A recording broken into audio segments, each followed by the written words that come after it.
컬링이라는 종목은 그 영토의 성질이 무엇보다 중요한 게임이다. 45m 길이의 얼음판. 그것은 고정된 상수가 아니다. 얼음은 살아있다. 선수의 체온, 관중의 열기, 경기장의 습도, 그리고 스톤이 지나간 마찰의 횟수에 따라 얼음 표면의 페블페벌은 시시각각 마모되고 변형된다. 따라서 컬링 선수들은 스톤을 던지는 투구자이자 동시에 얼음이라는 미지의 영토를 탐사하는 측량사다. 그렇기에 승패가 결정된 이후의 시간조차 선수들에게는 버려지는 시간이 아니다. 그 시간은 다음 경기를 위한 데이터를 수집하는 측량의 시간이다. 하지만 이번 밀라노 올림픽 믹스 더블 예선, 한국과 스웨덴의 경기에서 이상한 장면을 목격했다.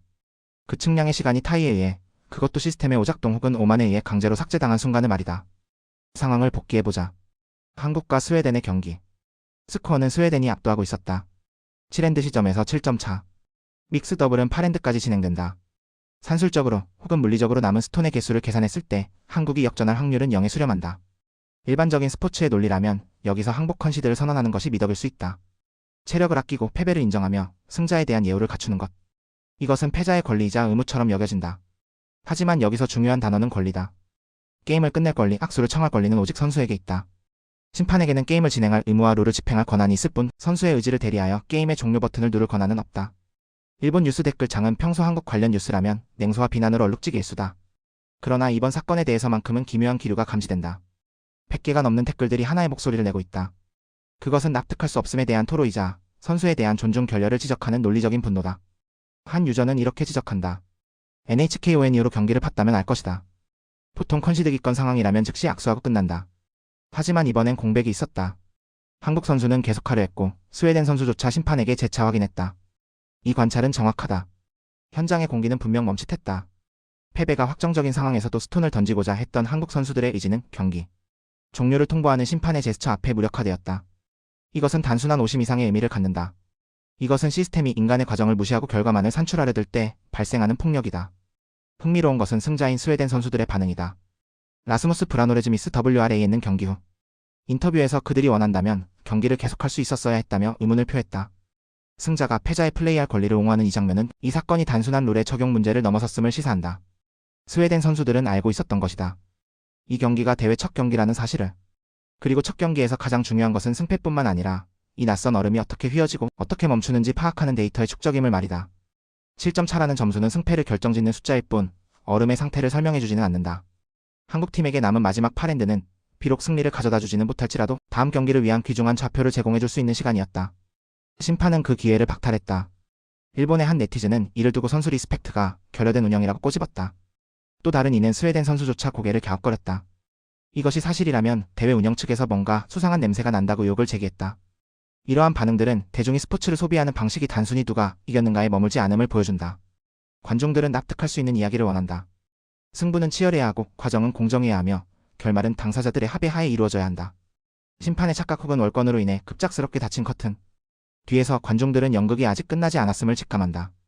왜 심판은 경기를 끝내려 했을까? 엔드수를 착각했을 수도 있다. 혹은 이미 승패가 결정난 경기를 길게 끄는 것이 비효율적이라고 판단했을 수도 있다. 현대사회, 그리고 거대 자본이 투입된 올림픽이라는 시스템은 언제나 효율을 최우선으로 둔다. 정해진 방송시간, 다음 경기를 위한 정빙시간, 인력의 운용. 이 모든 거대한 톱 및 바퀴 속에서 승산 없는 8엔드를 수행하려는 선수의 의지는 시스템의 흐름을 방해하는 모래알처럼 여겨졌을지 모른다. 하지만 스포츠의 본질은 본래 비효율에 있다. 굳이 무거운 돌을 얼음 위에서 밀고 빗자루로 바닥을 닦으며 0.01초를 다투는 행위 자체가 생존의 관점에서 보면 무의미한 에너지 소모다. 하지만 인간은 그 무의미해 보이는 규칙 속에 자신을 던져넣고 한계를 시험한다. 일본의 한 댓글은 이렇게 말한다. 역전 가능성이 없어도 반드시 컨시드를 할 필요는 없다. 던져보지 않은 라인을 확인하는 것도 중요하다. 이것은 장인의 시선이다. 결과를 떠나 도구를 점검하고 환경을 파악하는 과정 자체를 존중하는 태도다. 한국팀이 원했던 것은 기적적인 역전승이 아니라 얼음이라는 자연과 대화할 수 있는 조금의 시간이었다. 심판은 그 시간을 삭제해버렸다. 한국 측이 납득하지 못하는 건 당연하다. 심판이 선수보다 위에 있으려 해서는 안 된다. 이건 오심을 넘어선 운영의 문제다. 이 목소리들은 한국을 옹호하기 위해서가 아니라 스포츠가 훼손되는 것을 막기 위해 나온 것이다. 룰이 무너지고 운영이 자의적으로 변질될 때 그 피해는 결국 모든 참가자에게 돌아간다. 오늘은 한국이 피해를 입었지만 내일은 스웨덴이 혹은 일본이 그 피해자가 될 수 있다는 것을 그들은 본능적으로 알고 있는 것이다. 한 유저가 지적했듯 이번 건은 심판이 엔드수를 착각해 한국의 종료를 통보했고 한국 선수는 얼떨결에 악수를 해버린 것으로 보인다. 이것이 단순한 실수라면 올림픽이라는 무대의 무게감을 견디지 못한 운영 미숙이다. 만약 의도된 것이라면 그것은 스포츠 정신에 대한 모독이다. 경기는 끝났다. 기록지에는 스웨덴의 승리가 남을 것이다. 하지만 우리 기억 속에는 던져지지 않은 스톤들이 남았다. 승부는 냉혹해야 하지만 그 냉혹함은 선수들끼리의 기량 차이에서 나와야지 심판의 시계에서 나와서는 안 된다. 한국 선수들이 느꼈을 당혹감, 그리고 스웨덴 선수들이 느꼈을 찜찜함은 이번 올림픽이 해결해야 할 과제로 남았다. 우리는 로봇이 경기하는 것을 보려고 TV를 켜는 것이 아니다. 실수를 하고 패배가 확실한 상황에서도 땀을 흘리며 끝까지 돌을 던지는 인간을 보기 위해 우리는 올림픽을 본다. 그렇기에 비록 스코어보드는 꺼졌어도 나는 마음속으로 그 사라진 팔핸들을 복원해본다. 한국 선수가 스톤을 투구한다. 스위핑 소리가 들린다. 스톤은 하우스 중앙을 향해 휘어져 들어온다.